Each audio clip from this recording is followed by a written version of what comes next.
भागवत महापुराण के छठे स्कंद का 15वां अध्याय। चित्रकेतु को अंगिरा और नारद ऋषि जी का उपदेश। श्री सुखदेव जी कहते हैं, हे परीक्षित, राजा चित्रकेतु शोकग्रस्त होकर मुर्दे के समान अपने मृत पुत्र के पास ही पड़े हुए थे। अब महर्षि अंगिरा और देवऋषि नारद उन्हें सुंदर सुंदर उक्तियों से समझाने लगे। उन्होंने कहा, हे राजेंद्र, जिसके लिए तुम इतना शोक कर रहे हो, वह बालक इस जन्म और पहले जन्मों में तुम्हारा कौन था, उसके तुम कौन थे, और अगले जन्मों में भी उसके साथ तुम्हारा क्या संबंध रहेगा। जैसे जल के वेग से बालू के कण उसके दूसरे से जुड़ते और बिछुड़ते रहते हैं, वैसे ही समय के प्रवाह में प्राणियों का भी मिलन और बिछोह होता रहता है। हे राजन, जैसे कुछ बीजों से दूर बीज उत्पन्न होते हैं और नष्ट हो जाते हैं, वैसे ही भगवान की माया से प्रेरित होकर प्राणियों से अन्य प्राणी उत्पन्न होते रहते हैं और नष्ट हो जाते हैं।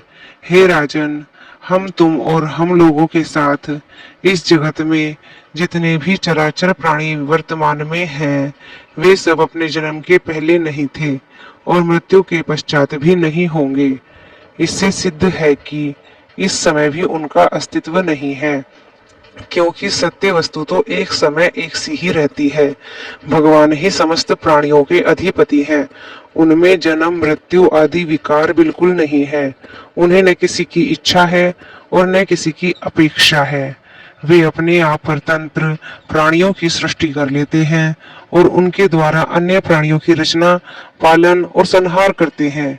ठीक वैसे ही जैसे बच्चे पर घर घरौंदे खेल खिलौने बना बनाकर बिगाड़ते रहते हैं, हे परीक्षित, जैसे एक बीज से दूसरा बीज उत्पन्न होता है, वैसे ही माता पिता की देह द्वारा माता की देह से पुत्र की देह उत्पन्न होती है।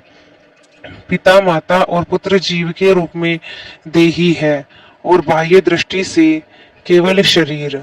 उनमें देही जीव घट आदि कार्यों में पृथ्वी के समान नित्य है। हे राजन, जैसे एक ही मृतिका रूप वस्तु में घटत्व आदि जाति और घट आदि व्यक्तियों का विभाग केवल कल्पना मात्र है, उसी प्रकार यह देही और देह का विभाग भी अनादि एवं अविद्या कल्पित है।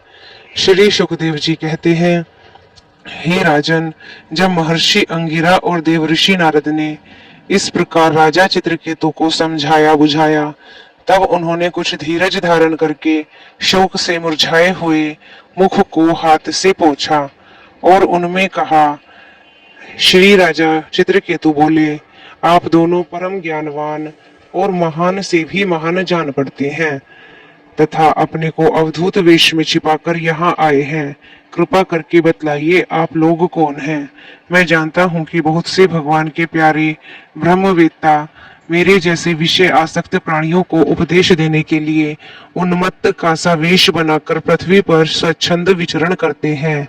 सनत कुमार, नारद, ऋभु, अंगिरा, देवल, आसीत, अपांतरात्मा, व्यास, मार्कंडेय, गौतम, वशिष्ठ, भगवान परशुराम, कपिल देव, शुकदेव, दुर्वासा ऋषि, याज्ञवल्क्य, जातुकर्ण्य, आरुणि, रोमश, च्यवन, दत्तात्रेय, आसुरी, पतंजलि, वेदशिरा, बोध्य मुनि, पंचशिरा, हिरण्याभ, कौसल्य, श्रुतदेव और ऋतध्वज, ये सब तथा दूसरे सिद्धेश्वर ऋषि मुनि ज्ञान दान करने के लिए पृथ्वी पर विचरते रहते हैं।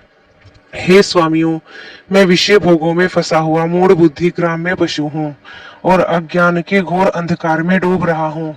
आप लोग मुझे ज्ञान की ज्योति से प्रकाश के केंद्र में लाइए। महर्षि अंगिरा ने कहा, हे राजन, जिस समय तुम पुत्र के लिए बहुत लालायित थे, तब मैंने ही तुम्हें पुत्र दिया था। मैं अंगिरा हूँ। ये जो तुम्हारे सामने खड़े हैं, वे स्वयं ब्रह्मा जी के पुत्र सर्वसमर्थ देवऋषि नारद हैं।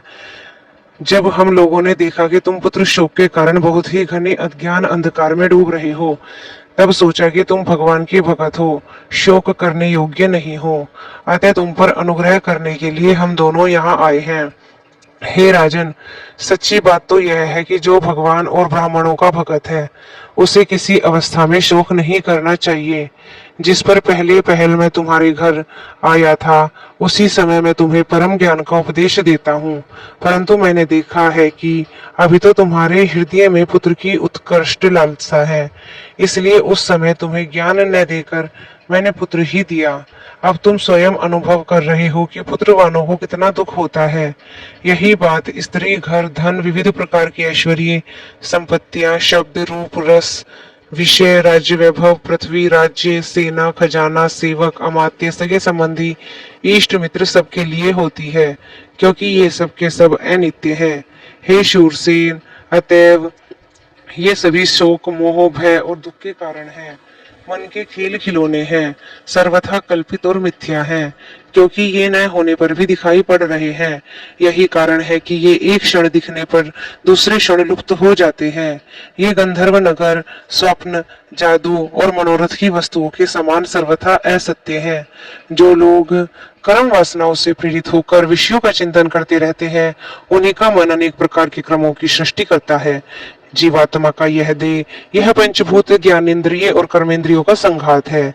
जीव को विविध प्रकार के क्लेश और संतापों को देने वाली कही जाती है। इसलिए तुम अपने मन के विषय में भटकने से रोककर शांत करो, स्वस्थ करो और फिर उसे मन के द्वारा अपने वास्तविक स्वरूप का विचार करो तथा इस द्वैत भ्रम में नित्यत्व की बुद्धि छोड़कर परम शांति स्वरूप परमात्मा में स्थित हो जाओ। देव ऋषि नारद ने कहा, हे राजन, तुम एकाग्र चित्त मुझ में यह मंत्रोपनिषद ग्रहण करो। इसे धारण करने से 7 रात में ही तुम्हें भगवान संकर्षण का दर्शन होगा।